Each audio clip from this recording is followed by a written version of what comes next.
Tanganku masih digenggam Yuda di depan rumah. Pagi itu hangat, dan senyum di wajahnya membuatku lupa sejenak semua lelah yang pernah ada. Ia merapikan rambutku yang tertiup angin, lalu berkata pelan, "Jaga diri, ya. Aku nggak tenang ninggalin kamu sendirian di sini." Aku mengangguk, menggenggam tangannya lebih erat. "Cepat pulang, Mas. Aku capek nunggu terlalu lama." Ia tertawa kecil, menepuk pipiku dengan lembut. "Kalau kamu kangen, telepon aja." Aku pasti jawab. Saat mobilnya perlahan pergi, aku berdiri di depan gerbang sambil menatap punggungnya yang menjauh. Aku tidak tahu kalau genggaman tangan terakhir itu akan jadi awal dari perubahan besar dalam hidupku. Saat cinta yang kukira setia, ternyata menyimpan rahasia yang dalam.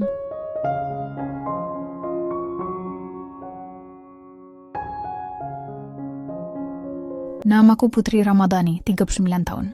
CEO dan pemilik bengkel mobil serta toko spare part terbesar di kota ini, Rama Motor Group. Setiap hari aku dikelilingi suara mesin, tawa karyawan, dan deru mobil-mobil mewah yang datang silih berganti. Dari luar, hidupku tampak sempurna. Orang-orang melihatku sebagai wanita sukses, cantik, berkelas, dan bergelimang harta.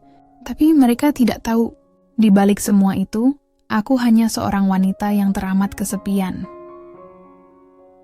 Pagi itu seperti biasa, aku duduk di ruang kerjaku di lantai 2 bengkel. Kaca besar di depanku menampilkan pemandangan bengkel yang ramai. Para montir sibuk bekerja, suara ketukan logam bersahut-sahutan. Aku tersenyum tipis, bangga sekaligus lelah. "Bu, kopi pahitnya sudah saya buatkan," kata Rara, pembantuku yang sudah bersamaku hampir 7 tahun. Perempuan 35 tahun itu lembut, rajin, dan setia. Setidaknya, selama ini aku percaya begitu. "Terima kasih, Ra," jawabku sambil menatap layar laptop. Ia tersenyum sopan, lalu melangkah keluar perlahan. Aku menatap punggungnya yang menjauh, tanpa tahu bahwa kelak, langkah kaki itu akan membawa badai dalam hidupku.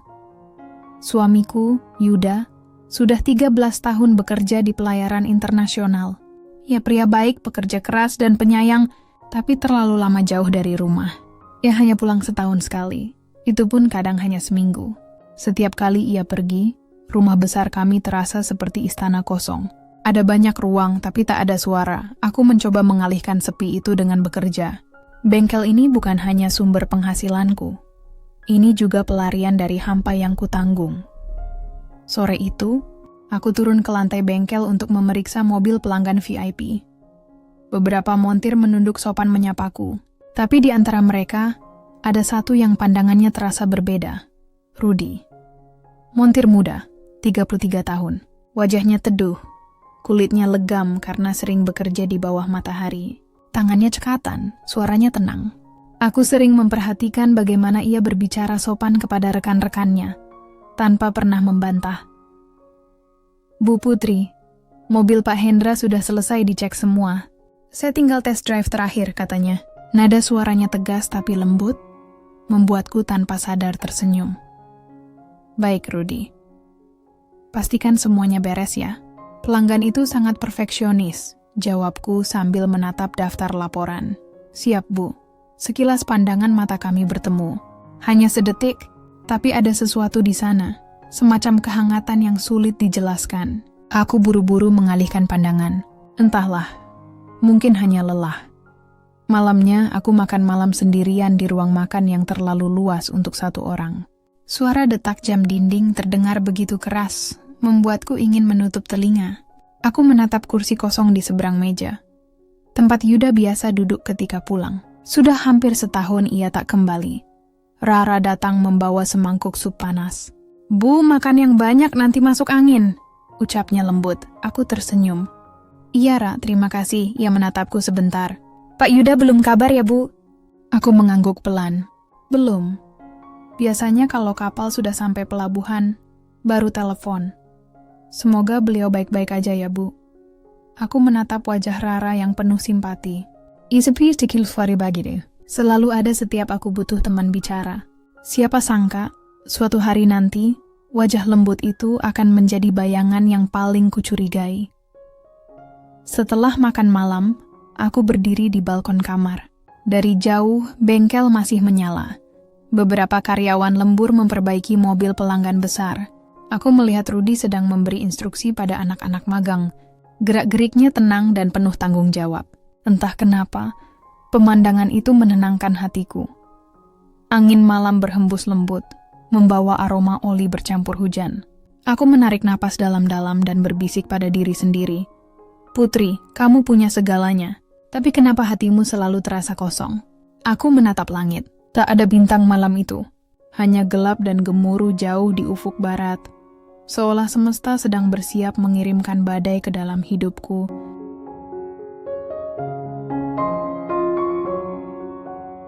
Hari itu hujan turun sejak pagi.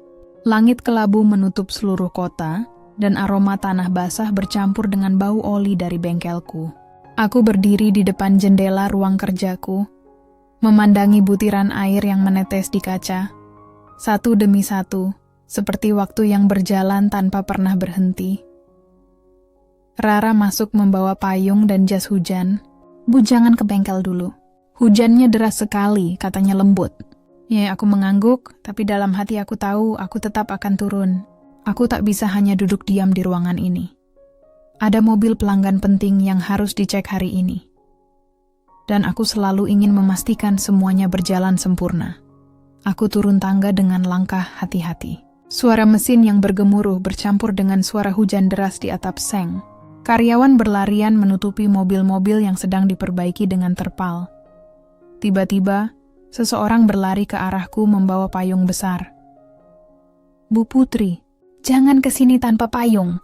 Itu suara Rudy. Ia segera membukakan payung di atas kepalaku, menutupi tubuhku dari guyuran air. Tetesan air hujan menempel di wajahnya, menuruni pipinya perlahan. Ia tampak lelah tapi senyumnya hangat. Aku menunduk sedikit. Terima kasih, Rudy. Saya hanya ingin lihat kondisi bengkel. Sebentar saja. Ibu nggak perlu repot. Biar saya yang laporkan nanti. Katanya. Suaranya nyaris tenggelam oleh suara hujan. Aku menatapnya. Ada sesuatu di tatapan matanya. Bukan sekadar hormat pada atasan, tapi juga perhatian yang tulus. Entah kenapa, jantungku berdetak sedikit lebih cepat. Kami berteduh di bawah atap seng, tepat di depan bengkel. Hujan deras membuat suasana seolah terisolasi dari dunia luar. Aku bisa mendengar suara napasku sendiri, berpadu dengan irama rintik hujan di tanah. Rudy, aku memanggil pelan. Iya, Bu. Sudah berapa lama kamu kerja di sini? 4 tahun, Bu. Sejak bengkel masih kecil, waktu itu belum ada lantai 2, katanya sambil tersenyum bangga. Aku ikut tersenyum. Iya, saya ingat. Kamu dulu datang waktu masih magang, kan? Iya, Bu. Dulu yang ngajarin saya langsung Pak Darto, jawabnya. Percakapan itu sederhana, tapi entah kenapa terasa hangat. Aku jarang berbicara begitu santai dengan karyawan. Biasanya hanya tentang laporan, target, dan pelanggan. Namun kali ini berbeda. Ada rasa nyaman yang sulit dijelaskan. Tiba-tiba, angin bertiup kencang. Butiran air hujan melompat ke arah kami, membuat kami harus bergeser lebih dekat ke dinding. Rudy mencondongkan payung, menutupi sisi tempatku berdiri. Tanganku tanpa sengaja menyentuh lengannya yang dingin dan basah. Aku refleks menarik tangan. Tapi Rudy buru-buru berkata pelan. Tidak apa-apa, Bu. Kami berdua saling diam. Hujan turun makin deras, tapi suasana di antara kami justru menjadi sunyi. Tatapan matanya sesaat bertemu dengan mataku. Singkat, tapi cukup untuk membuat waktu seperti berhenti. Aku segera berpaling, menatap ke arah jalan. Sepertinya hujannya nggak akan reda dalam waktu dekat, kataku gugup. Rudy mengangguk pelan. Kalau ibu mau, saya bisa antar ke mobil dengan payung, biar nggak kehujanan. Aku menatapnya lagi, kali ini dengan senyum kecil. Tidak usah. Saya suka melihat hujan. Lagi pula, saya butuh waktu sendiri. Rudy menunduk sopan. Baik, Bu. Ia berdiri di sampingku, masih menahan payung agar air tidak mengenai tubuhku. Aku memandangi hujan di depan mata, tapi pikiranku melayang entah kemana. Malamnya, aku menulis di buku catatan kecil yang selalu kusimpan di meja rias. Sudah lama aku tidak menulis perasaan, tapi malam ini aku butuh menumpahkan semuanya. Hari ini aku sadar, mungkin bukan hanya hujan yang bisa membuat hati ini basah oleh rasa yang aneh. Ada tatapan yang terlalu dalam untuk diabaikan, dan senyum yang terlalu tulus untuk tidak diingat. Aku menutup buku itu perlahan. Sebelum tidur, aku sempat menatap ponsel. Berharap ada pesan dari Yuda, tapi layar tetap kosong. Tidak ada panggilan, tidak ada kabar. Aku menarik napas panjang. Putri, kataku pada diri sendiri, jangan bodoh. Ini hanya kesepian, bukan cinta. Namun, jauh di lubuk hatiku, aku tahu sesuatu telah berubah sejak hujan siang tadi. Sudah seminggu berlalu sejak hujan hari itu, tapi entah kenapa, setiap kali aku lewat di area kerja Rudy, jantungku berdegup sedikit lebih cepat.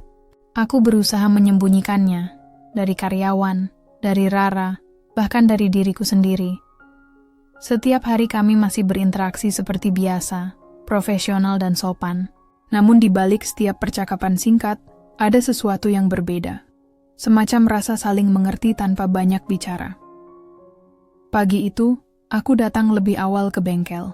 Karyawan belum banyak yang tiba, udara masih dingin, dan aroma kopi dari dapur kecil bengkel menambah suasana tenang. Aku membawa map berisi laporan keuangan yang belum sempat kuperiksa semalam. Saat aku sedang memeriksa laporan di ruang kerjaku, pintu diketuk pelan. "Permisi, Bu Putri." Suara itu familiar. Rudy.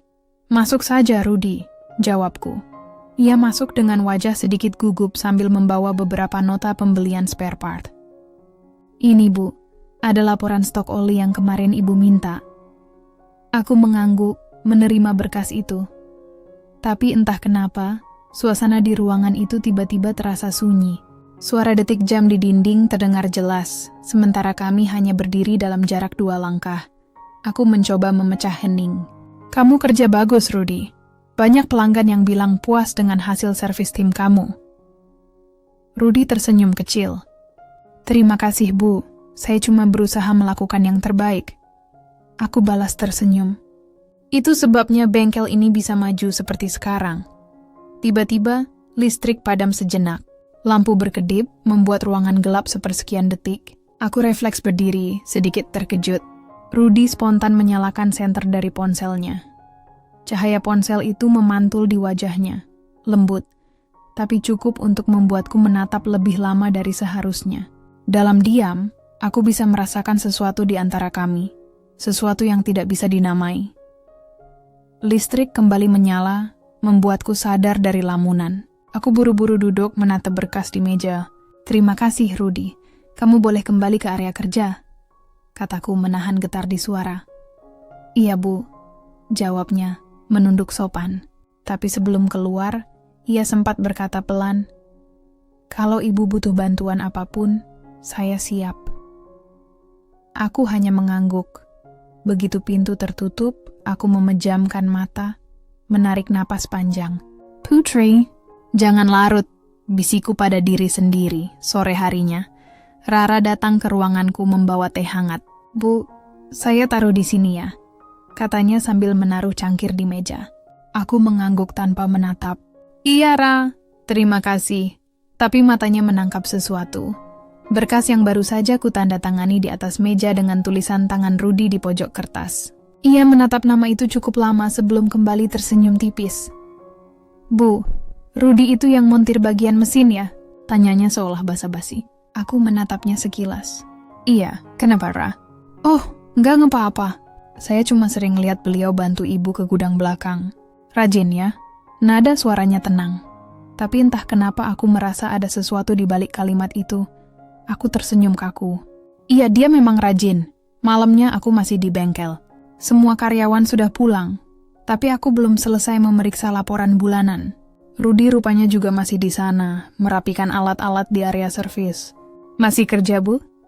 katanya sambil menghampiri. Aku tersenyum lelah. "Iya, sedikit lagi selesai." Ia menawarkan untuk membantu, dan tanpa berpikir panjang, aku mengiyakan.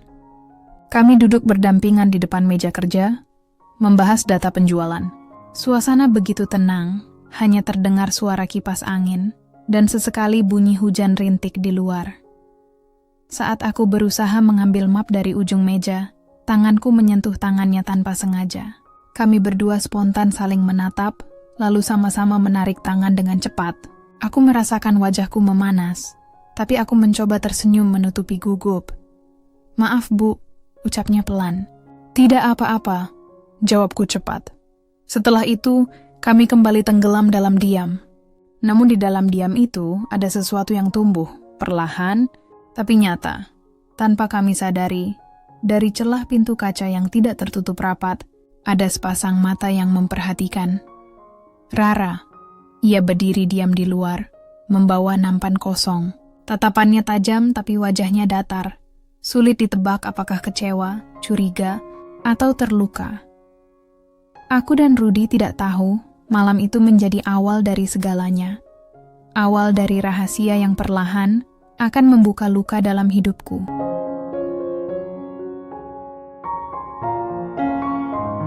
Sejak malam itu, entah kenapa aku mulai sulit menatap mata Rudy tanpa merasa bersalah. Aku tahu batasnya.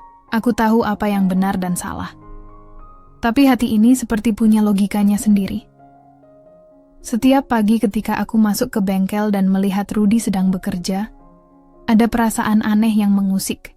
Bukan sekadar kagum, tapi juga hangat. Hangat yang berbahaya. Hari itu, aku sedang memeriksa laporan harian di ruang tengah.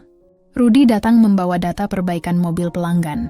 Ia terlihat rapi, mengenakan seragam bersih, dan senyum kecil yang selalu menenangkan. "Ini laporan servis hari ini, Bu," katanya sambil menyodorkan map. Aku menerimanya tanpa banyak bicara. "Terima kasih, Rudy. Taruh saja di meja." Ia menaruh map itu, tapi tak langsung pergi. "Bu, Ibu kelihatan capek. Boleh saya bantu apa?" katanya tulus. Aku menatapnya sekilas. "Tidak, saya baik-baik saja. Hanya banyak pikiran." Ia mengangguk pelan, lalu berkata, "Kalau boleh saya bilang, kadang orang yang tampak paling kuat justru paling kesepian."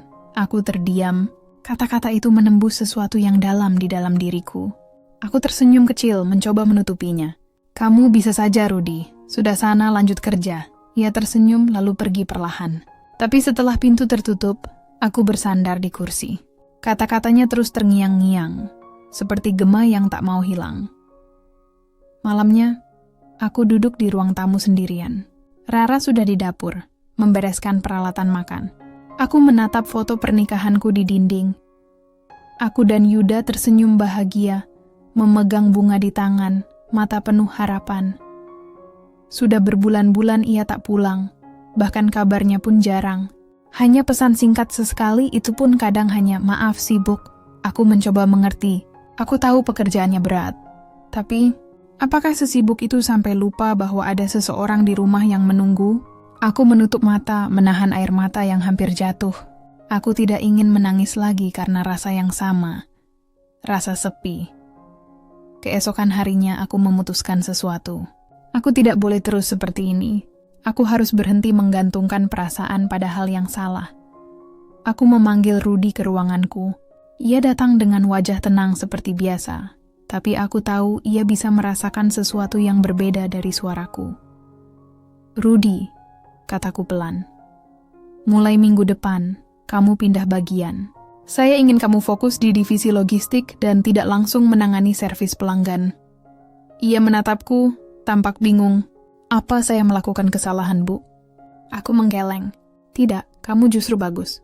Tapi saya ingin semua karyawan mendapat pengalaman di bagian lain." Ia menunduk, tapi aku bisa melihat matanya yang sedikit sendu. "Oh." "Baik, Bu."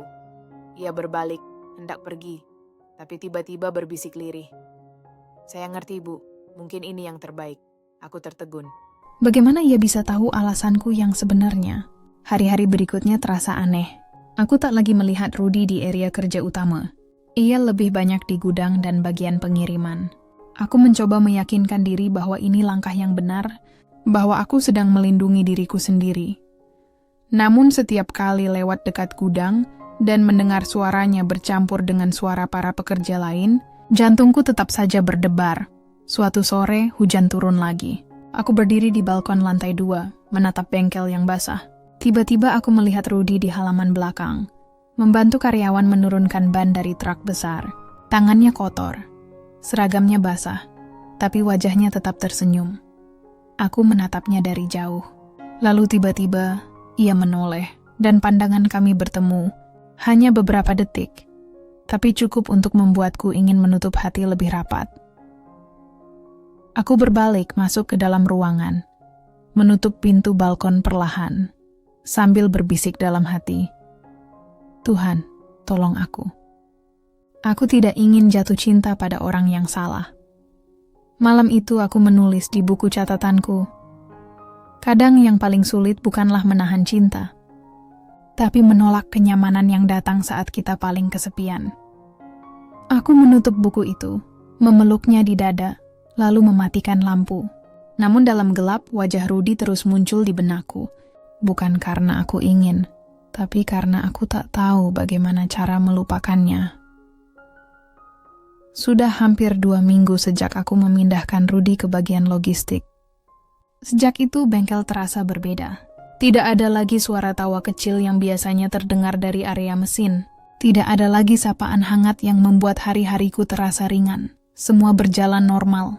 Tapi hatiku tidak ikut tenang. Aku berusaha keras menata diri. Fokus pada laporan, pelanggan, dan target bulanan. Namun setiap kali membuka data logistik, nama Rudy masih selalu tertulis di sana. Aku membaca namanya dengan cepat, seolah takut hatiku sendiri akan mengingatnya lagi. Pagi itu aku datang lebih awal ke kantor. Bengkel masih sepi, hanya ada suara burung dan deru motor karyawan yang baru datang. Aku membawa beberapa dokumen ke gudang, ingin memastikan pengiriman spare part sudah sesuai jadwal. Di sana, aku melihat Rudy sedang mengecek stok ban. Ia tampak fokus, memegang papan catatan. Rambutnya sedikit berantakan, dan wajahnya berkeringat. Entah kenapa, pemandangan sederhana itu membuat dadaku terasa sesak. Aku hampir berbalik pergi tanpa menyapanya, tapi Rudy lebih dulu menyadari kehadiranku. "Ibu datang pagi sekali," katanya sambil tersenyum sopan. Aku berusaha tersenyum balik. "Iya, mau lihat kondisi gudang saja." Ia mengangguk, lalu menunduk. Ada jeda hening yang panjang di antara kami, sampai akhirnya aku berkata, "Bagian logistiknya berjalan lancar?" "Lancar, Bu," jawabnya pelan.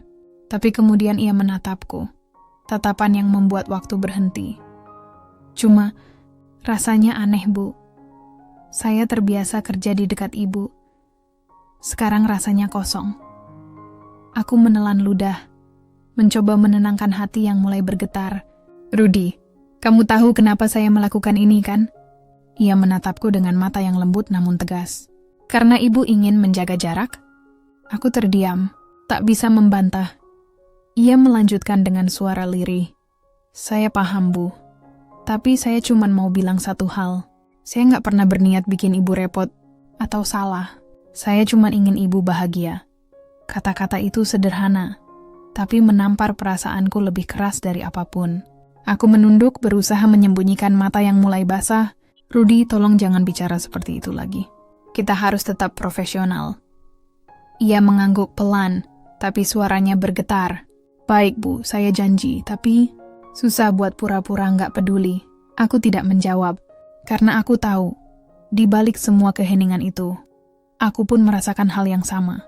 Hari berganti malam. Aku duduk di ruang kerja sendirian, menatap lembar laporan tanpa membaca apapun. Hujan turun di luar, pelan tapi menenangkan. Lalu ponselku berbunyi, pesan dari Rudy. "Terima kasih sudah tetap percaya sama saya, Bu. Maaf kalau selama ini saya terlalu dekat." Aku memegang ponsel itu lama. Ada keinginan untuk membalas, untuk menulis kalimat, "Tidak apa-apa, saya juga rindu." Tapi jariku berhenti di tengah layar. Aku hapus semua kata yang sempat muncul di pikiranku. Dan akhirnya hanya menulis satu baris. "Terima kasih sudah mengerti. Jaga diri baik-baik, Rudy." Kukirim pesan itu dengan napas berat. Seketika dadaku terasa ringan sekaligus hampa. Mungkin inilah harga dari keputusan yang benar. Kehilangan sesuatu yang membuat kita bahagia sesaat. Beberapa hari kemudian, aku sengaja menghindari area logistik. Setiap kali Rudy datang membawa laporan, aku menyuruh sekretarisku yang menerima. Aku pikir dengan cara itu, semuanya akan kembali normal. Namun hati manusia bukan mesin yang bisa diatur dengan tombol. Setiap kali melihat mobil-mobil hasil kerja Rudy di parkiran, aku merasa bangga sekaligus sedih. Ia selalu bekerja dengan sepenuh hati, bahkan ketika mungkin hatinya sedang remuk sepertiku. Suatu sore, aku keluar dari kantor lebih cepat. Langit oranye, hujan baru saja reda. Aku melewati bengkel dan melihat Rudy sedang membantu karyawan menutup truk pengiriman. Ia menoleh dan melihatku dari jauh. Kami hanya saling menatap, tanpa kata, tanpa senyum. Lalu aku melangkah masuk ke mobil, menutup pintu pelan. Saat mobil melaju keluar area bengkel, aku berbisik pelan pada diriku sendiri. Kadang, mencintai bukan berarti memiliki, tapi berani melepaskan sebelum semuanya terlambat. Malam itu, aku kembali menulis di buku catatanku. Aku kehilangan seseorang yang membuatku tersenyum, tapi mungkin Tuhan sedang mengajarkan bahwa bahagia tak selalu harus bersama, kadang cukup dengan mengikhlaskan. Aku menutup buku itu dan mematikan lampu. Untuk pertama kalinya setelah sekian lama, aku berdoa dengan tenang. Bukan untuk meminta Rudy kembali, tapi agar hatiku cukup kuat untuk menatap hari esok tanpa penyesalan.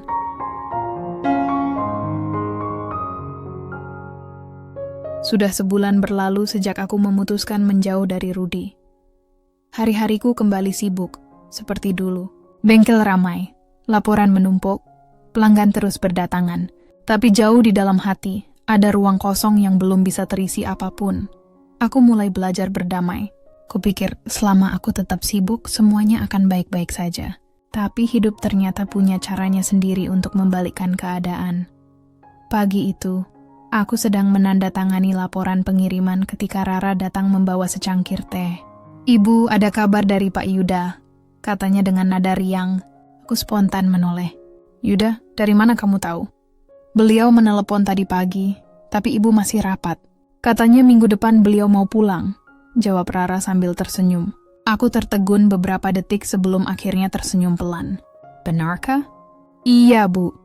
Katanya ingin kasih kejutan, tapi akhirnya malah saya yang ditelepon duluan," ujarnya terkekeh. Aku mengangguk pelan, menatap cangkir teh di tanganku. Sudah hampir setahun Yuda tidak pulang. Rasa bahagia itu ada, tapi samar, seperti senyum yang belum berani lepas. Malamnya aku duduk di balkon menatap bintang. Bayangan Yuda muncul di pikiranku. Wajah yang dulu membuatku jatuh cinta. Lelaki sabar yang selalu punya cara menenangkan aku. Namun rasa itu kini bercampur dengan ragu. Apakah ia masih sama seperti dulu? Apakah aku masih dicintainya dengan cara yang sama? Pikiranku melayang pada semua bulan yang kulewati sendirian. Mungkin, kalau saja kami lebih sering bersama, aku tak akan pernah membiarkan hatiku goyah pada orang lain. Beberapa hari kemudian, aku memutuskan menyiapkan kepulangan Yuda. Aku meminta Rara membantu membersihkan rumah, menyiapkan kamar, dan membeli bahan makanan kesukaannya. Rara terlihat begitu antusias. Ia bahkan tahu persis lauk apa yang disukai Yuda, bumbu favoritnya, sampai jenis teh yang biasa diminum setiap pagi. Aku memperhatikan semua itu dengan perasaan aneh. "Rara, kamu kelihatan hafal sekali kebiasaan Pak Yuda," kataku setengah bercanda. Ia tertawa kecil. "Ah, enggak juga, Bu. Kan sering Ibu ceritain juga waktu Pak Yuda di rumah." Aku tersenyum kaku. "Iya, mungkin. Tapi dalam hati, ada sesuatu yang terasa janggal." Seminggu kemudian, Yuda benar-benar pulang. Hari itu bengkel tutup lebih awal. Aku menunggunya di ruang tamu dengan debaran yang lama tak kurasakan. Pintu rumah terbuka dan Yuda masuk dengan senyum lebar. Tubuhnya tampak sedikit kurus, tapi wajahnya tetap hangat. "Putri," katanya pelan. Aku berdiri, dan tanpa banyak bicara kami berpelukan. Ada rasa haru, tapi juga canggung. Pelukan itu hangat, namun tak lagi seintim dulu. Kami seperti dua orang asing yang berpura-pura mengenali satu sama lain. Malam itu kami makan malam bertiga. Aku, Yuda, dan Rara. Aku sengaja meminta Rara menemaniku karena belum terbiasa lagi makan berdua dengan Yuda setelah sekian lama. Yuda tampak banyak bercanda. Ia tertawa bersama Rara, menceritakan kisah perjalanannya di laut. Aku ikut tersenyum, tapi di hatiku muncul rasa yang sulit dijelaskan. Tatapan Yuda pada Rara terasa terlalu akrab. Mereka seperti punya bahasa sendiri. Sesekali Yuda menatapku dan bertanya kabar bengkel. Tapi setelah itu kembali bercanda dengan Rara tentang hal-hal kecil yang hanya mereka berdua pahami. Aku hanya diam memandangi mereka berdua. Ada sesuatu yang berubah. Aku bisa merasakannya, meski belum tahu apa. Malam makin larut. Yuda sudah masuk kamar, Rara sedang membereskan meja makan. Aku berdiri di ambang pintu dapur, memperhatikan Rara dari jauh. Ia tampak tenang, seperti tak ada yang disembunyikan. Rara, panggilku pelan. Ia menoleh cepat. Iya, Bu? Aku tersenyum kecil. Terima kasih ya. Kamu banyak bantu saya hari ini. Enggak apa-apa, Bu. Saya senang bantu Ibu dan Pak Yuda.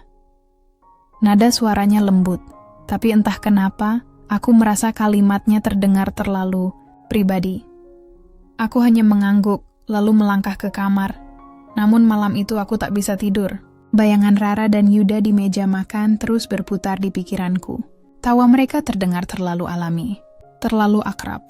Keesokan harinya aku sengaja berangkat ke bengkel lebih pagi. Kupikir udara segar akan menenangkan pikiranku. Namun baru saja aku duduk di ruang kerja, sopir pribadiku, Pak Doni, datang menghampiri.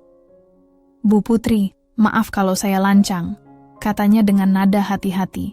Aku menatapnya heran. Ada apa, Pak Doni? Ia menunduk sejenak, lalu berkata pelan. Saya cuma mau kasih tahu, sebaiknya Ibu hati-hati sama Bu Rara. Aku terdiam. Apa maksud Bapak? Pak Doni menatapku serius. Saya pernah lihat sendiri, Bu. Waktu Pak Yuda pulang tahun lalu, Bu Rara sering keluar malam diam-diam. Kadang pulang bareng Pak Yuda kalau Ibu sudah tidur. Kata-kata itu membuat tubuhku kaku. Aku berusaha menelan ludah, tapi tenggorokanku kering. Bapak yakin? Ia mengangguk pelan. Saya nggak mau ikut campur urusan pribadi Ibu. Tapi saya nggak tega lihat Ibu terus percaya sama orang yang mungkin nggak jujur. Aku tak bisa berkata apa-apa. Dunia seakan berputar perlahan di hadapanku. Aku menatap keluar jendela, melihat bengkel yang sibuk. Tapi rasanya semua suara menghilang. Rara dan Yuda? Tidak mungkin. Tapi di lubuk hatiku, sebuah bisikan kecil berkata, mungkin inilah alasan kenapa mereka terlihat begitu dekat malam itu.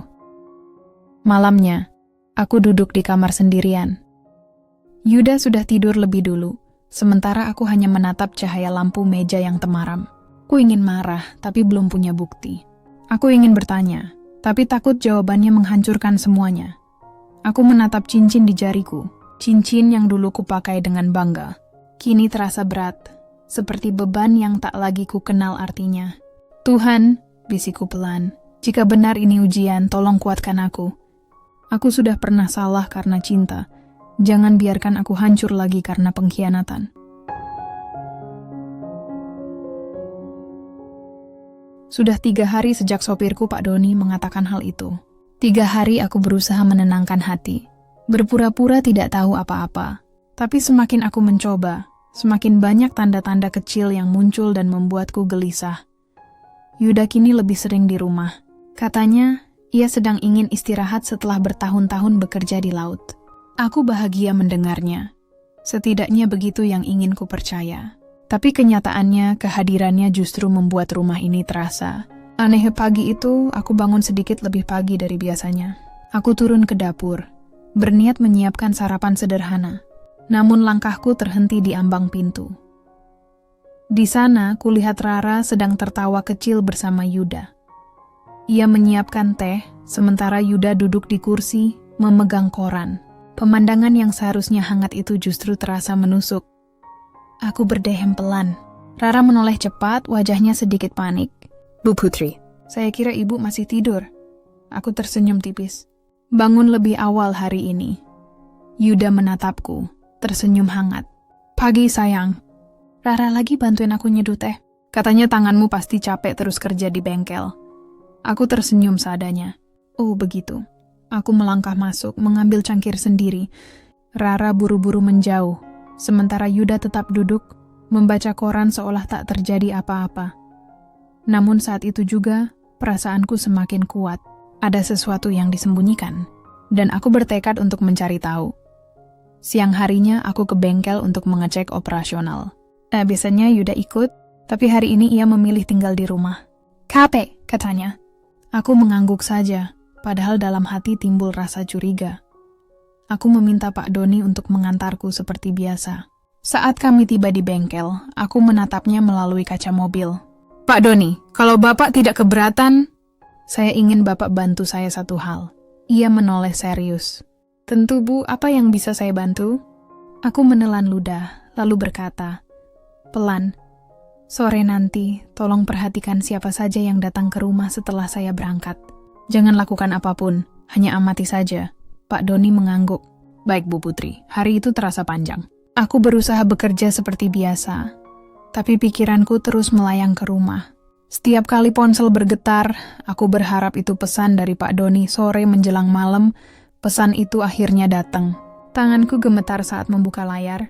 Pak Doni, Bu, barusan saya lihat Pak Yuda keluar rumah bareng Bu Rara. Naik mobil hitam. Katanya mau belanja bahan makan malam. Aku menatap pesan itu lama. Dada ini terasa seperti diremas. Belanja bahan makan malam? Bukankah itu selalu tugas Rara sendiri? Aku berusaha berpikir positif. Mungkin mereka memang hanya berbelanja. Mungkin ini hanya salah paham. Tapi hatiku sudah tak bisa menipu diri lagi. Malamnya, aku tiba di rumah pukul 8. Lampu ruang tamu sudah menyala, dan terdengar suara tawa dari dapur. Aku berjalan perlahan, dan di sana, kulihat Yuda dan Rara sedang menyiapkan makan malam bersama. Mereka tampak santai, seperti keluarga kecil yang sudah terbiasa. Aku berdiri di pintu, mencoba menenangkan suaraku. Wah, kelihatannya seru sekali, kataku datar. Rara langsung menoleh. Bu, saya kira ibu pulang lebih malam. Yuda tersenyum santai. Kita masak bareng. Rara tadi bantu belanja. Katanya mau buatkan sayur kesukaanmu. Aku menatap mereka bergantian. Oh, begitu. Aku berusaha tersenyum, meski di dalam hati sudah berguncang. Rara lalu menunduk. Saya ambilkan piring ya, Bu. Ia cepat-cepat keluar dapur. Begitu Rara pergi, aku menatap Yuda. Mas, sejak kapan kamu sering bareng Rara seperti ini? Yuda terdiam sebentar. Kenapa nanyanya seperti itu? Jawab saja, kataku lembut tapi tegas. Ia menghela napas. Rara cuma bantuin aku, Put. Jangan berpikir yang aneh-aneh. Aku menatap matanya, mencoba mencari kejujuran di sana. Tapi untuk pertama kalinya, aku tidak menemukannya. Malam itu aku tidak bisa tidur. Suara tawa mereka di dapur masih terngiang di kepalaku. Aku membuka ponsel, menatap foto pernikahan kami lagi. Lalu tanpa sadar, air mataku jatuh. Aku tidak tahu mana yang lebih menyakitkan. Diselingkuhi, atau tahu bahwa orang yang dulu kau cintai kini bisa tertawa bahagia. Dengan orang lain, di rumahmu sendiri. Keesokan paginya aku bersikap biasa saja. Namun diam-diam, aku meminta bantuan sekretarisku untuk memeriksa riwayat rekening rumah tangga. Semua pembayaran kebutuhan rumah memang lewat rekeningku, tapi Yuda juga punya akses. Ketika laporan itu datang sore hari, aku membaca perlahan, dan jantungku berdegup kencang. Ada transaksi rutin setiap minggu. Uang belanja yang ditransfer ke rekening atas nama Rara Dewi. Jumlahnya cukup besar, jauh melebihi gaji seorang pembantu. Tanganku bergetar. Aku menutup dokumen itu, menarik napas panjang dan berbisik pelan. Ternyata benar. Ada yang tidak beres di balik semua senyum itu. Malamnya, aku menatap Rara yang sedang menyiapkan teh di dapur. Aku menatapnya lama, dengan senyum tenang. Ia tampak gugup. Kenapa, Bu? Tanyanya pelan. Aku menjawab dengan lembut. Kamu sudah berapa lama kerja di sini, Rara? 4 tahun, Bu. Dan selama itu kamu sudah banyak bantu saya, ya? Iya, Bu. Saya cuma ingin bantu Ibu dan Pak Yuda. Aku menatap matanya, kali ini tanpa senyum. Bantuanmu luar biasa, Rara. Ia menunduk. Maksud Ibu? Aku hanya tersenyum lalu berbalik. Tidak apa-apa. Besok kita bicara lagi, ya. Dan malam itu, aku tahu satu hal pasti. Besok akan menjadi hari yang panjang. Karena mulai esok, aku tidak lagi akan diam.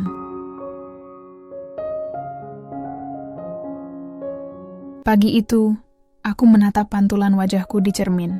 Rambutku disisir rapi, make up tipis seperti biasa, tapi mataku berbeda. Ada sorot tegas di sana.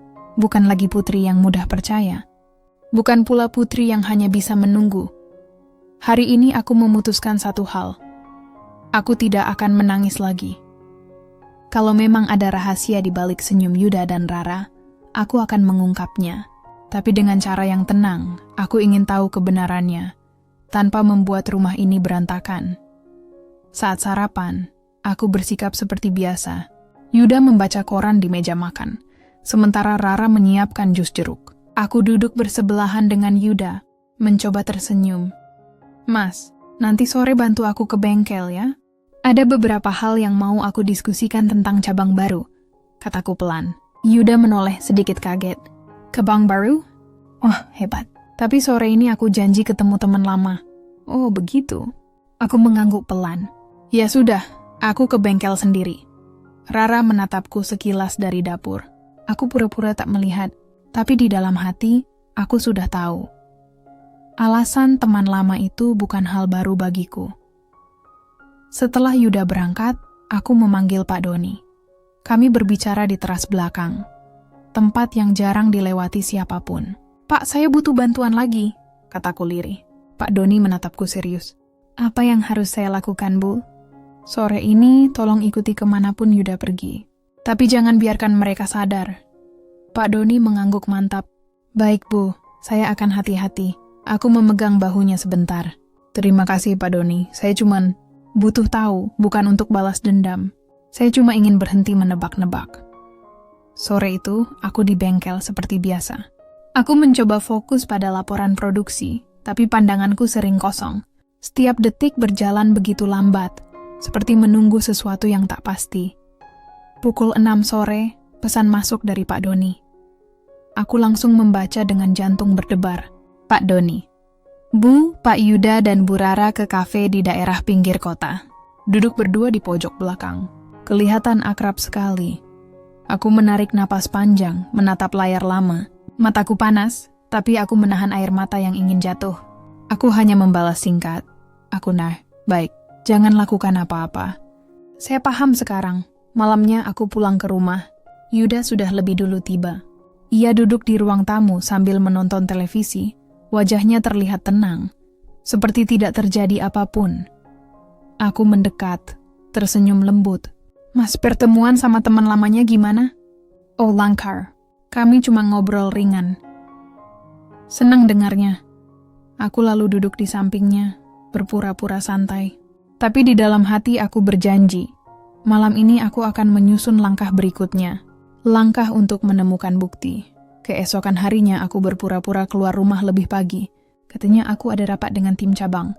Padahal aku hanya berkeliling di sekitar rumah bersama Pak Doni, memperhatikan setiap detail yang mungkin luput dari mataku selama ini. Kami melihat ke halaman belakang. Di sana ada gudang kecil tempat Rara biasa menjemur pakaian. Pak Doni berbisik, Bu, kadang malam saya lihat lampu gudang masih nyala. Tapi nggak tahu siapa yang ke sana. Aku mengangguk pelan. Mulai malam ini, kita perhatikan baik-baik. Sore itu, aku berpura-pura letih dan lebih dulu masuk kamar. Namun tengah malam aku diam-diam bangun. Langkahku pelan menuju jendela. Dari sana, kulihat samar-samar sosok Rara keluar dari rumah, menenteng tas kecil menuju gudang. Aku tidak percaya mataku. Setelah beberapa menit, kulihat Yuda menyusul, mengenakan jaket tipis. Ia menoleh sebentar, memastikan sekeliling sepi, lalu masuk ke gudang yang sama. Aku menutup mulut, menahan napas. Tanganku gemetar. Tapi aku tetap berdiri di sana. Sekitar setengah jam mereka di dalam, lalu lampu gudang padam. Keduanya keluar, berjalan cepat kembali ke rumah dari arah belakang. Aku duduk di tepi tempat tidur. Tubuhku lemas. Tidak ada lagi yang bisa kutolak. Rasa percaya yang dulu kukira kuat, runtuh malam itu. Keesokan paginya, aku tetap bersikap tenang. Tidak ada yang tahu aku sudah melihat segalanya. Aku bahkan masih bisa tersenyum, menyapa Rara, menyiapkan kopi untuk Yuda. Tapi dalam hati, aku sudah menyiapkan rencana berikutnya. Aku tidak akan membuat keributan. Aku akan biarkan mereka menunjukkan wajah aslinya. Dan saat-saat itu tiba, aku akan berdiri tegak.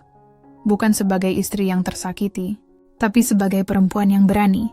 Malam itu, sebelum tidur, aku menulis di buku catatanku. Ada saatnya diam bukan tanda lemah. Kadang diam adalah cara paling kuat untuk membiarkan kebenaran menampakkan dirinya sendiri. Aku menutup buku itu perlahan, menatap langit-langit kamar, lalu berbisik, "Aku siap. Kalau ini jalannya, aku akan hadapi." Dengan kepala tegak. Langit sore itu mendung, udara dingin menyelinap lewat jendela ruang tamu. Hujan mulai turun perlahan, menimbulkan suara lembut di atap rumah. Seperti irama yang menyembunyikan rahasia. Aku duduk di sofa sambil menatap jam dinding. Sudah lewat jam 7 malam. Tapi Yuda belum pulang dari pertemuan bisnis yang katanya mendadak. Sementara Rara bilang ingin keluar sebentar membeli kebutuhan dapur, aku tersenyum tipis. Kali ini aku tidak akan membiarkan diriku dibutakan lagi. Beberapa hari sebelumnya, aku sudah meminta Pak Doni untuk memasang kamera kecil di gudang belakang. Tempat yang dulu kulihat Yuda dan Rara diam-diam bertemu. Aku tidak ingin melakukannya sebenarnya, tapi aku butuh kepastian, kebenaran. Sekalipun menyakitkan, dan malam ini, hujan sepertinya akan menjadi saksi. Sekitar pukul 8 lewat sedikit, suara mobil terdengar berhenti di depan rumah. Aku menahan napas, kutelan rasa gugup, lalu mengintip dari balik tirai. Benar, itu mobil Yuda. Dan Rara keluar dari sisi penumpang depan, memegang payung yang sama. Mereka berjalan cepat ke arah pintu belakang rumah, tertawa kecil di bawah hujan. Tawanya lirih, tapi cukup untuk menghancurkan seluruh keyakinanku. Aku menutup tirai pelan, lalu berjalan ke kamar kerja. Di sana, di meja kecil, laptopku sudah menyala, menampilkan layar dari kamera kecil yang terpasang di gudang. Gambar goyah, tapi cukup jelas. Beberapa menit kemudian kulihat keduanya masuk ke gudang. Mereka berbicara pelan, samar-samar terdengar oleh mikrofon. "Rara, Mas, saya takut ibu tahu." "Yuda, tenang aja. Selama kamu nurut sama aku, semuanya aman." "Rara, tapi kalau nanti ketahuan..." "Yuda, sudah, aku yang tanggung jawab." Aku menggigit bibir, menahan air mata. Kalimat itu sederhana tapi menampar. Semua yang kurasakan selama ini ternyata benar adanya. Aku menatap layar lama. Ada bagian dari diriku yang ingin langsung mendobrak pintu dan berteriak, tapi aku menahan diri. Aku memilih menunggu. Menunggu sampai mereka keluar, menunggu waktu yang tepat. Sekitar setengah jam kemudian, keduanya keluar dari gudang. Aku cepat-cepat menutup laptop dan menuju dapur, seolah tak tahu apa-apa. Beberapa menit kemudian, Rara masuk dari pintu belakang. Terlihatnya gugup, tapi berusaha tersenyum. "Oh, ibu belum tidur?" Tanyanya pelan. Aku menjawab tenang. "Belum, aku tunggu Mas Yuda." Tak lama, Yuda masuk sambil menutup payung. "Putri, kamu masih bangun?" Aku tersenyum, menatapnya dalam. "Iya, Mas. Aku cuma mau bicara sedikit." Kami bertiga akhirnya duduk di ruang makan. Rara terlihat canggung, sementara Yuda berpura-pura santai. Aku menatap mereka bergantian. "Mas, aku tahu selama ini kamu sibuk, tapi akhir-akhir ini, aku merasa banyak hal yang berubah," kataku lembut. Yuda menatapku datar. "Maksudmu apa?" Aku menatapnya lurus-lurus. "Aku cuma ingin dengar dari kamu. Ada sesuatu yang ingin kamu jelaskan padaku?" Rara menunduk. Yuda menghela napas. "Kamu capek, Put. Jangan pikir macam-macam. Aku cuma bantu Rara urus rumah waktu kamu sibuk." Aku mengangguk pelan, tersenyum samar. "Oh, jadi hanya urus rumah?" "Ya," jawabnya cepat. Aku lalu berdiri, mengambil laptop di ruang sebelah, dan menaruhnya di meja. Kebetulan aku sempat minta staf IT di bengkel bantu cek kamera belakang rumah. Takut ada pencuri, katanya. Yuda langsung tegang. Dan ternyata, bukan pencuri yang kudapat. Aku menekan tombol play. Di layar, rekaman malam itu muncul, jelas memperlihatkan Yuda dan Rara di gudang, berbicara dengan nada yang terlalu akrab untuk sekadar urusan pekerjaan. Rara spontan berdiri, wajahnya pucat. "Ibu, saya..." "Diam, Rara," potongku dengan suara tenang. Aku menatap Yuda, mata kami bertemu. Ada jeda panjang yang sepi di antara suara hujan di luar. "Mas Yuda," kataku lirih. "Selama ini aku berusaha setia. Aku berjuang menjaga rumah ini sendirian. Tapi kalau kesetiaanku dibalas seperti ini..." Aku berhenti sejenak menahan napas agar suara tak pecah. Aku rasa aku pantas tahu sejak kapan hati Mas berpaling." Yuda menunduk. Hening. Rara mulai menangis kecil, menutup wajah dengan tangan. Akhirnya, Yuda berkata pelan, "Aku khilaf, Put. Aku cuma kesepian. Rara selalu ada di rumah waktu kamu sibuk. Aku nggak punya niat nyakitin kamu." Aku menatapnya dengan mata basah. "Kesepian bukan alasan untuk menghancurkan kepercayaan, Mas." Aku lalu menatap Rara. "Kamu sudah saya anggap keluarga, Rara. Tapi ternyata kamu memilih jalan yang paling kejam." Rara menangis makin keras. "Maaf, Bu. Saya salah." Aku berdiri perlahan. Suaraku bergetar tapi tetap tenang. "Mulai besok pagi, kalian berdua boleh memutuskan apa yang kalian mau. Tapi aku sudah tahu jawabanku." Aku berjalan meninggalkan meja itu, tanpa menoleh lagi. Di belakangku, ku dengar suara hujan semakin deras. Mungkin langit malam itu tahu. Satu hati sedang patah, tapi tidak menyerah. Malam itu aku duduk di balkon sendirian, sambil menatap hujan yang jatuh deras. Air mataku ikut mengalir, tapi entah kenapa, rasanya seperti kelegaan. Untuk pertama kalinya aku tahu kebenaran, dan meski sakit aku merasa bebas. Kadang kebenaran memang menghancurkan, tapi disitulah kita akhirnya bisa mulai membangun diri lagi.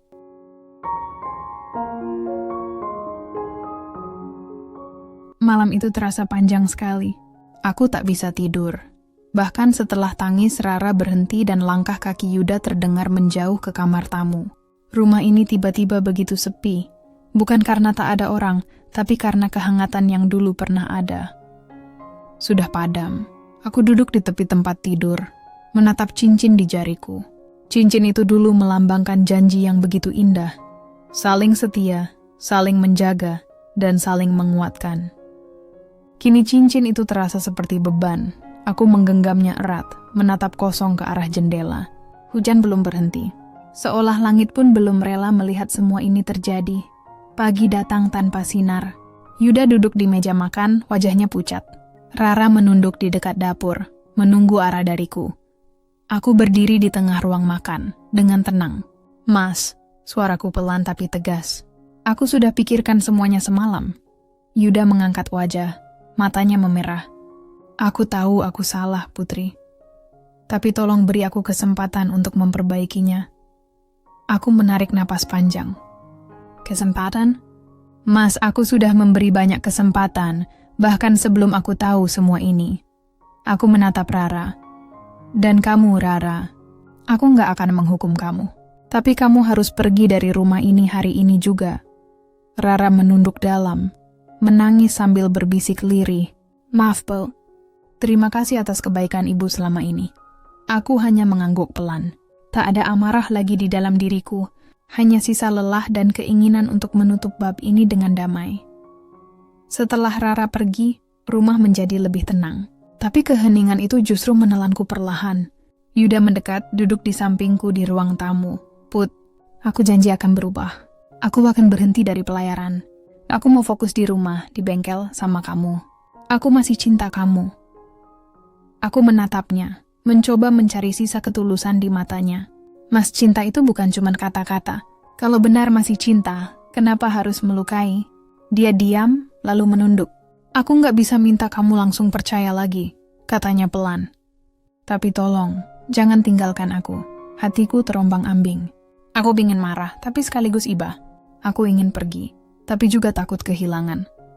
Aku berjalan ke arah jendela, memandangi langit yang mulai cerah. Mas, aku nggak tahu apa yang akan kulakukan setelah ini, kataku perlahan. Tapi aku tahu satu hal, aku nggak mau hidup dalam kepura-puraan lagi.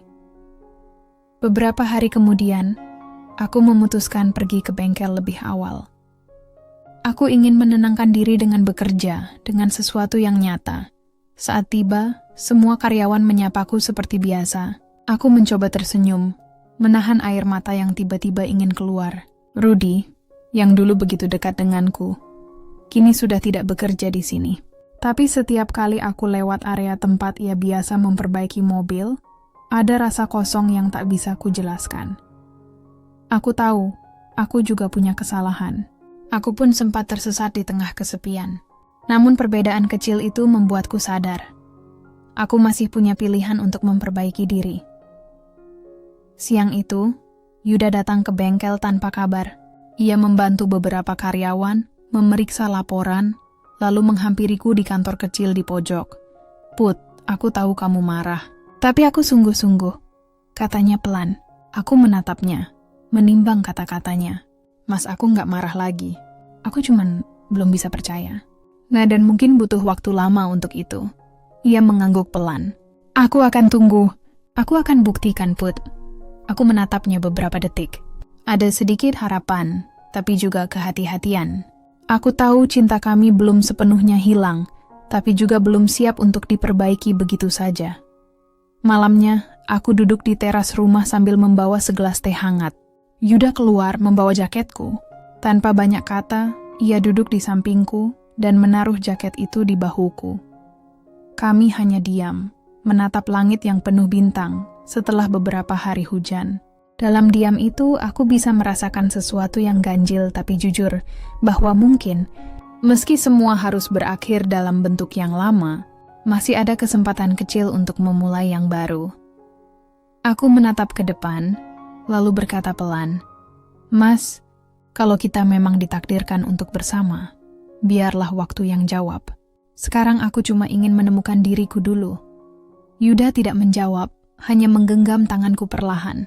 Sentuhannya lembut, tanpa paksaan, seperti seseorang yang takut kehilangan, tapi juga siap menerima apapun yang akan datang.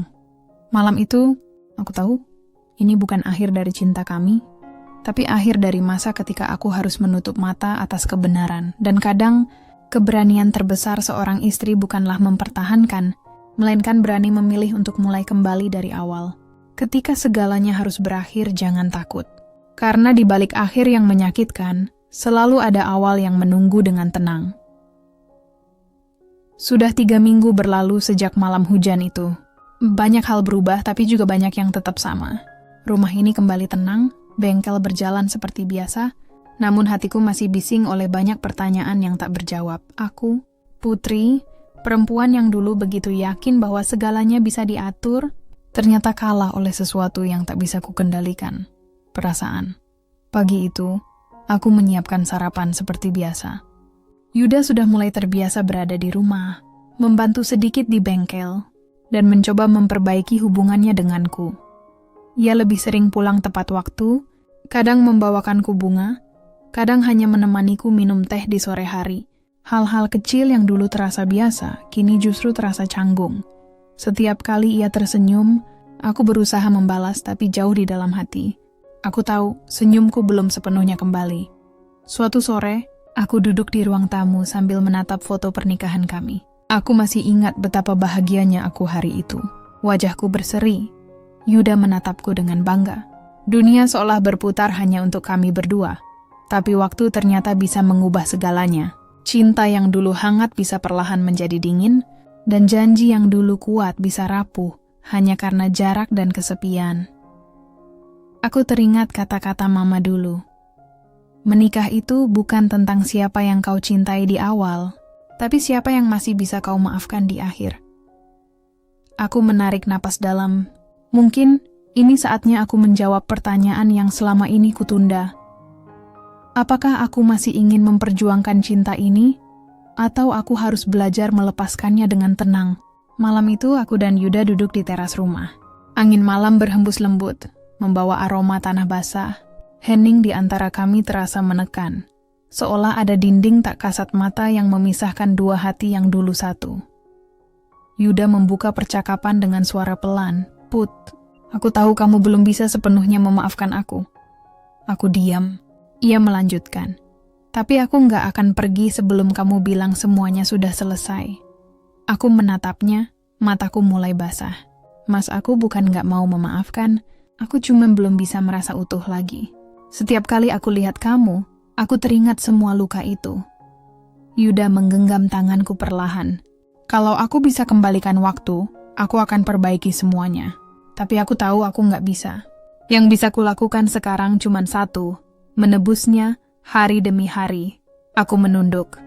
Kata-katanya lembut, tapi tetap menusuk hatiku. Aku tahu ia sungguh menyesal. Tapi aku juga tahu, hatiku belum siap untuk menerima semuanya kembali. Beberapa hari kemudian, aku mendapat undangan dari Asosiasi Bisnis Otomotif Nasional. Mereka menominasikan aku sebagai salah satu perempuan pengusaha paling inspiratif tahun ini. Aku tersenyum saat membaca surat itu. Bukan karena penghargaan itu sendiri, tapi karena aku sadar, di tengah badai hidupku, aku masih bisa berdiri tegak. Sore harinya, aku memberitahu Yuda tentang undangan itu. Ia tersenyum bangga. "Aku ikut ya." Aku menatapnya lama, lalu menjawab pelan, "Kali ini, biar aku sendiri dulu, Mas." Malam sebelum acara itu, aku duduk di depan cermin, memandangi wajahku yang kini lebih dewasa. Ada garis halus di sudut mataku, tapi juga ada keteguhan yang dulu tak pernah ada. Aku berbicara pada bayangan diriku sendiri. "Putri, kamu sudah melewati banyak hal. Sekarang waktunya memilih. Bukan karena terpaksa, tapi karena kamu berhak atas ketenanganmu sendiri." Air mataku menetes, tapi aku tersenyum. Bukan karena sedih, tapi karena akhirnya aku tahu jawabannya. Keesokan harinya, setelah acara selesai, aku kembali ke rumah dengan langkah ringan. Yuda menungguku di ruang tamu. "Acaranya gimana?" Tanyanya lembut. Aku tersenyum, menyerahkan plakat penghargaan itu ke tangannya. "Lihat, Mas, aku berhasil sampai di titik ini." Yuda tersenyum haru. "Aku bangga banget sama kamu." Aku duduk di depannya, menatapnya dalam. "Mas, aku mau jujur." Ia menatapku tegang. "Ya, aku melanjutkan. Aku sudah pikirkan semuanya. Aku nggak benci kamu. Aku juga nggak dendam. Tapi aku butuh waktu. Bukan untuk melupakan, tapi untuk mengenali diriku lagi." Yuda menghela napas berat, menatapku dengan mata yang lembut. "Jadi kamu mau kita pisah sementara?" Aku mengangguk pelan. "Iya, Mas. Aku mau pergi ke rumah Mama di Bandung beberapa waktu. Aku ingin tenang. Aku ingin tahu, apakah cinta ini masih punya arah?" Ia menatapku lama, lalu akhirnya mengangguk. "Kalau itu yang terbaik buat kamu, aku akan tunggu." Aku menggenggam tangannya erat. "Terima kasih, Mas, untuk semuanya." Kami berpelukan lama, bukan sebagai suami istri yang penuh luka, tapi sebagai dua manusia yang akhirnya belajar mengikhlaskan satu sama lain. Malam itu, sebelum tidur, aku menulis di buku catatanku. Kadang pilihan paling berat bukan antara pergi atau bertahan, tapi antara menutup hati atau memberi waktu untuk sembuh. Aku menatap tulisan itu lama, lalu menutup buku. Untuk pertama kalinya dalam waktu lama, aku merasa damai.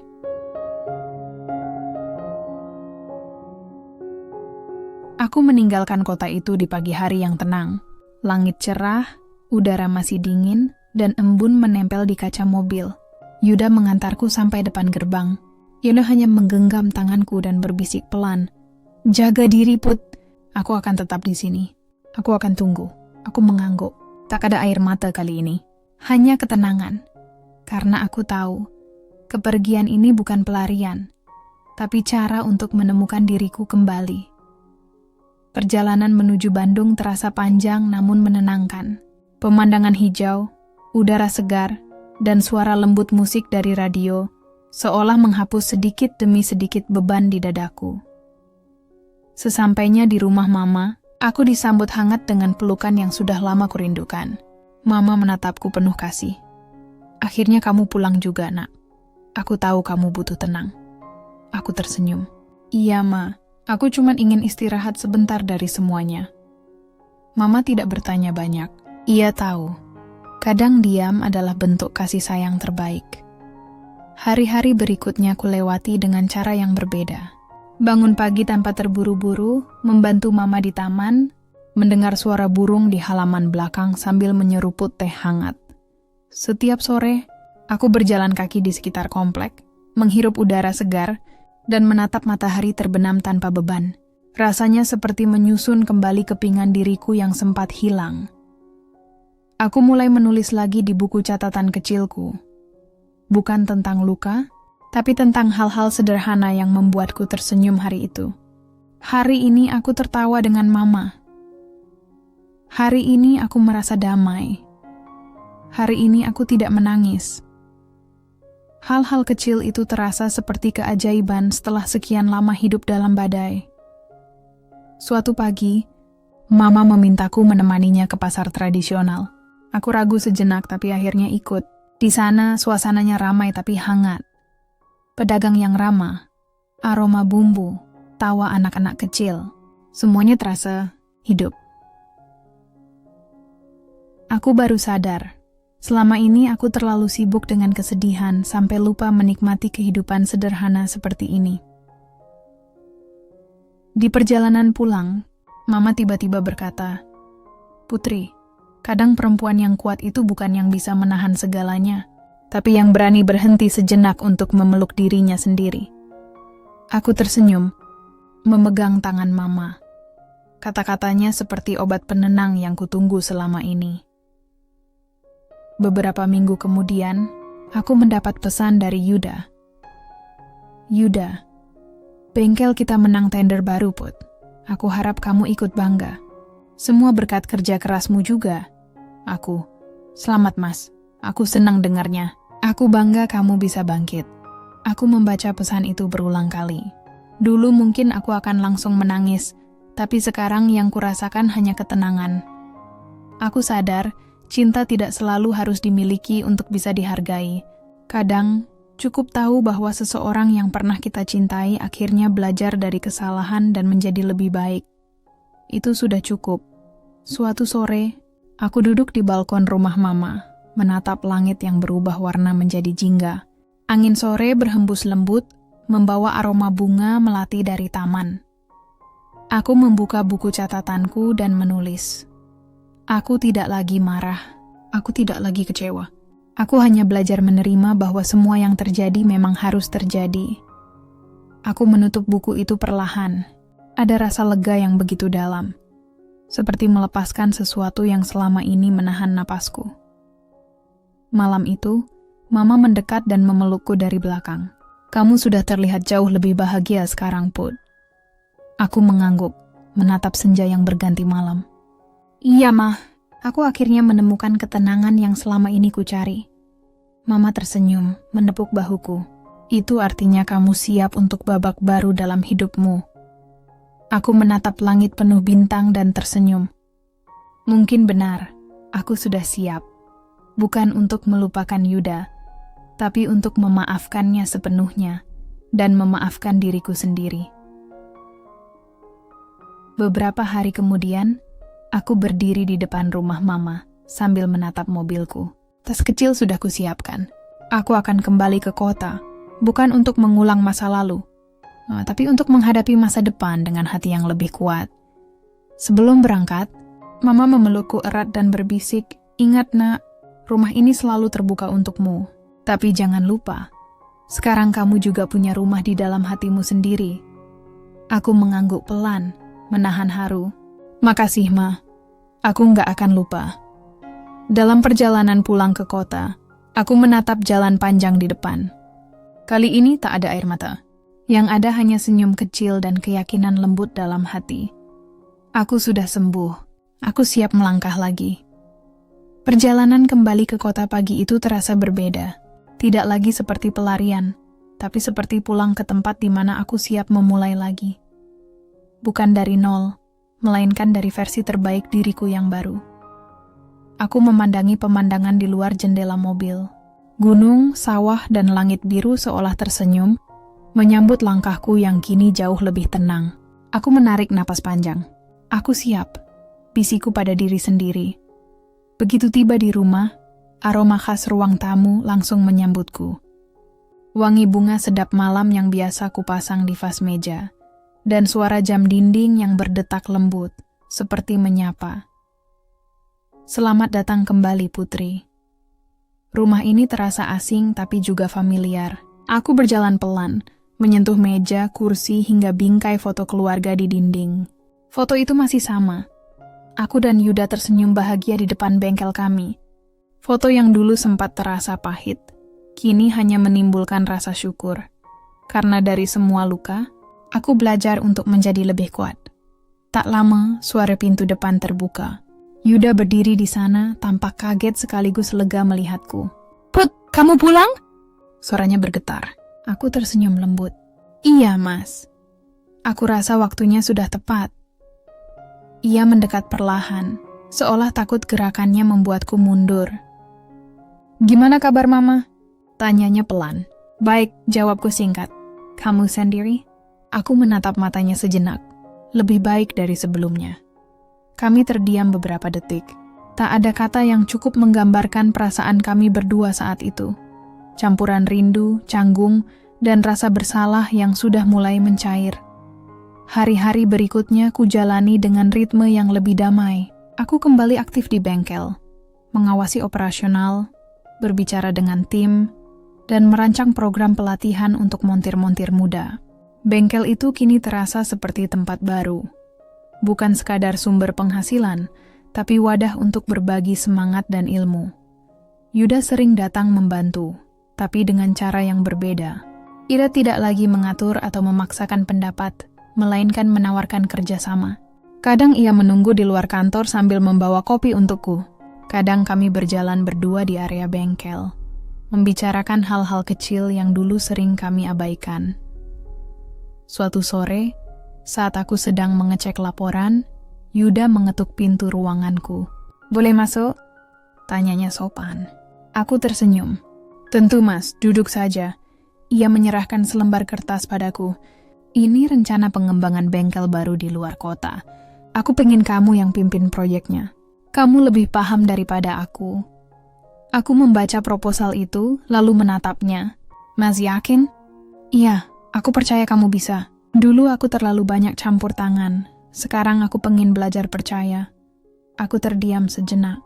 Di balik ucapannya aku tahu, Yuda bukan hanya sedang berbicara tentang bisnis. Ia sedang belajar memperbaiki caranya mencintai. Malamnya, kami makan malam bersama untuk pertama kalinya setelah sekian lama. Suasana meja makan terasa hangat tapi tenang. Tidak ada pembicaraan berat, hanya candaan kecil dan cerita ringan. Setelah makan, kami duduk di taman belakang rumah. Langit malam cerah, bintang bertaburan. Angin berhembus lembut membawa aroma rumput basah. "Put," Yuda memecah keheningan. Aku nggak tahu apakah aku masih pantas dimaafkan. Tapi aku ingin berterima kasih karena kamu mau kembali, walau nggak harus untuk mulai lagi seperti dulu. Aku menatapnya lama. "Mas, aku nggak datang untuk mengulang. Aku datang untuk menutup dengan tenang. Dan kalau Tuhan izinkan mungkin membuka yang baru, tapi dengan hati yang sudah sembuh." Ia tersenyum pelan, matanya berkaca-kaca. "Kalau begitu, aku akan mulai dari nol juga, Put. Dengan cara yang lebih jujur, dan dengan hati yang lebih sabar." Kami saling menatap. Tak ada janji baru malam itu, hanya kejujuran yang sederhana. Dan mungkin, itulah bentuk cinta yang paling murni. Beberapa hari kemudian aku mendapat kabar baik. Program pelatihan bengkelku diterima oleh pemerintah daerah sebagai model pembinaan UMKM. Bengkelku akan menjadi pusat pelatihan otomotif untuk perempuan muda yang ingin belajar. Aku menangis bahagia saat menerima surat resmi itu. Di saat banyak hal dalam hidupku berantakan, ternyata Tuhan sedang menyiapkan ruang baru. Tempatku berbagi dan menginspirasi orang lain. Aku menatap langit, berbisik pelan. "Terima kasih Tuhan.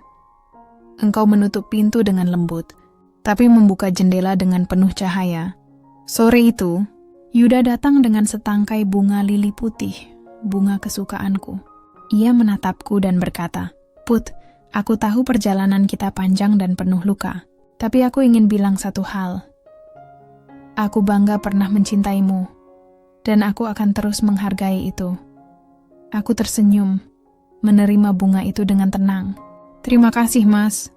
Aku juga bangga pernah mencintaimu.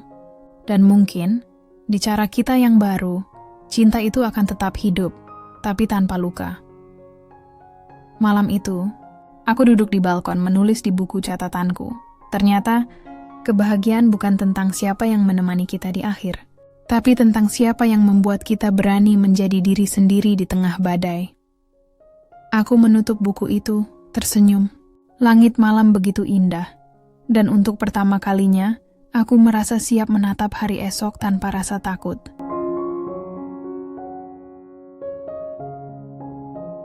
Pagi itu, matahari terasa lebih hangat dari biasanya. Cahaya lembutnya menembus tirai jendela ruang kerjaku, menyapa tumpukan berkas dan buku catatan yang sudah menjadi saksi perjalanan hidupku. Aku duduk di kursi favorit, memandangi bengkel dari balik kaca besar. Para montir sibuk bekerja dengan senyum, suara mesin dan tawa bergantian mengisi udara. Aku tersenyum sendiri. Inilah hidup yang dulu hanya bisa kubayangkan di tengah tangis dan amarah. Kini, semuanya terasa berbeda, tidak sempurna, tapi penuh kedamaian. Setahun sudah berlalu sejak hari aku memutuskan untuk memaafkan, bukan karena semuanya sudah benar, tapi karena aku ingin tenang. Yuda dan aku kini hidup berdampingan dengan cara yang lebih dewasa. Kami bukan lagi pasangan yang saling menuntut, melainkan dua orang sahabat yang saling menghargai perjalanan masing-masing. Kadang kami makan malam bersama, membahas rencana kerja, atau sekadar berbicara tentang cuaca. Tidak ada lagi luka di antara kami, hanya kenangan yang kini tak lagi menyakitkan. Aku belajar bahwa cinta tak harus berakhir bahagia dalam satu bentuk. Kadang cinta tumbuh menjadi pengertian, doa, dan rasa hormat. Dan itu pun sudah cukup indah. Suatu hari, aku menerima undangan berbicara di seminar kewirausahaan. Temanya perempuan dan keberanian untuk bangkit. Aku sempat ragu, tapi akhirnya kuputuskan untuk hadir. Di panggung, aku menatap puluhan wajah muda di depanku. Para perempuan yang mungkin pernah merasakan hal yang sama denganku. Kecewa, dikhianati, tapi tetap ingin berdiri tegak. Aku membuka ceritaku dengan kalimat sederhana. Dulu aku pikir kesuksesan hanya soal angka dan harta. Tapi ternyata keberanian untuk memaafkan diri sendiri adalah bentuk kemenangan terbesar. Ruangan itu hening. Beberapa peserta menunduk, ada yang meneteskan air mata. Aku melanjutkan dengan suara tenang. Kita boleh jatuh, kita boleh salah, tapi jangan pernah berhenti mencintai diri sendiri. Karena dari situlah, kebahagiaan sejati bermula. Setelah acara berakhir, beberapa orang menghampiriku dan berkata, "Terima kasih, Bu Putri. Cerita Ibu membuat kami percaya bahwa luka bukan akhir." Aku hanya tersenyum, menatap mereka dengan haru.